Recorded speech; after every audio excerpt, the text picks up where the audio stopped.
Welcome to the Hidden Truth podcast, where we focus on the transgender movement. We're diving deep to find the truth behind the movement. We're going to provide an excerpt from this week's episode. If you enjoy this excerpt, you can check out the podcast Hidden Truth Show on Apple Podcasts or wherever you listen to podcasts. This is an interview with Joanna Harper. She was a man in Canada running marathons. In fact, she was top 20 marathon runner in Canada, ultimately transitioned to being a woman. As a result, she was interested in studying the effects of estrogen when a man starts taking it. She started taking it and said that it had reduced her levels of running by about 10%. And so she now advises the Olympics, she advises universities, and even high schools on what their policies should be on transgender athletes. Rather than it being based on biological sex, she contends it should be all based upon hormone levels. As long as someone has been taking hormone treatment for at least a year, they should be able to compete in the sport of the sex that they identify with. Here's a snippet from that interview with Joanna Harper. Within 9 months of being on hormone therapy, I was running 12% slower. And so that was amazing to me that hormone therapy could do that. And so, sorry to interrupt you, but you're blocking your testosterone and you're producing estrogen, right? Yes. Not producing, but taking estrogen in 2004. Correct. Yep. So, I mean, I guess I'm questioning why you were so surprised by it, because it wouldn't surprise me, because we've seen athletes taking steroids over the years. Almost every sport has banned the use of steroids, and they take it because it gives them at least a 10% boost in their performance. So why were you surprised that blocking your testosterone would have such an effect?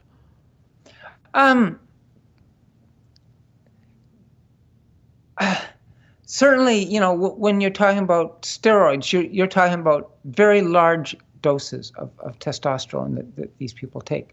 And certainly,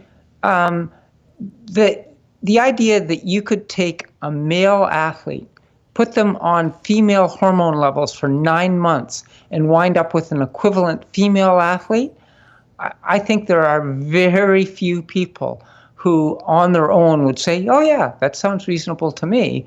You've jumped to something a little bit different, which, I would clearly expect a significant decline in performance. I think you said 12% difference in your time?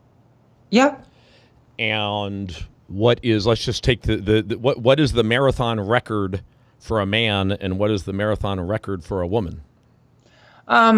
It's 2:02:50 something for a man and 2:15 something for a woman. Again, it's about a 10% difference.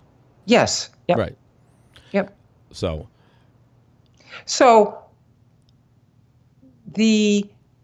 about what you experienced, in other words. Yeah, about what I experienced in 9 months of becoming hormonally female. Right. It tells us the importance of hormones in performance, and helps explain why men are better at sports than women.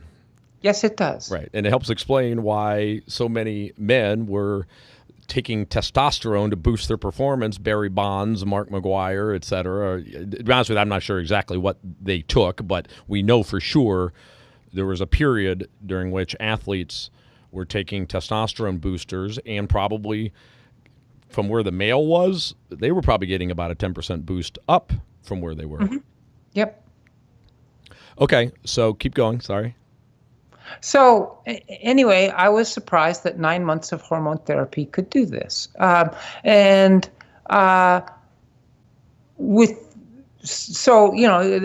was eye-opening. And then within 2 years later, I found another trans woman runner who had experienced the same thing. And so at this point, it wasn't just me. So this was something that at least 2 trans women runners had experienced. So at that point, I decided I would start to gather data. It took a while, but eventually in 2015, I published a study. That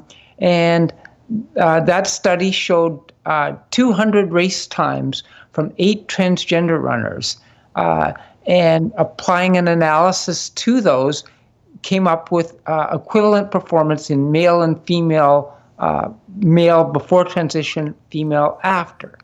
And so that was the first published study ever on transgender athletes. And then that was just 3 years ago. The IOC, the IAAF, took notice of what I was doing. No one else in the world was doing it at the time.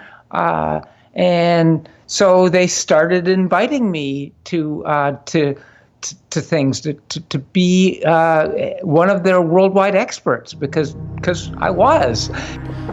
To see the full interview with Joanna Harper, check out the Hidden Truth Show podcast, wherever you listen to podcasts. Thanks for watching.